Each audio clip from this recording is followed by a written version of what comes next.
Chronic gastritis తో suffer అవుతున్నారా? అయితే ఈ టిప్ మీకోసమే. హాయ్ అండి, నేను మీ doctor Yamini, consultant neurologist, Pogathota, Nellore. చాలా మంది క్రానిక్ గ్యాస్ట్రైటిస్ అంటే సంవత్సరాల తరబడి gastritis issue, bloating issue, indigestion ఇలాంటి వాటి నుంచి సఫర్ అవుతూ ఉంటారు.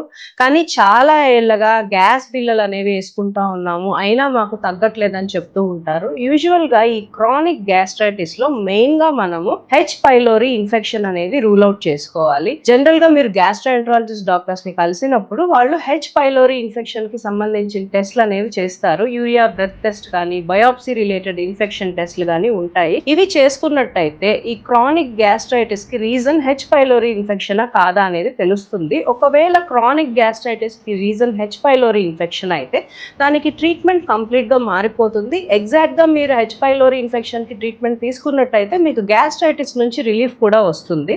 సో చాలా మంది తెలియక ఉట్టిగా గ్యాస్ బిల్లలు అవి వేసుకొని చాలా కాలంగా ఈ గ్యాస్ట్రైటిస్ సఫర్ అవుతూ ఉంటారు.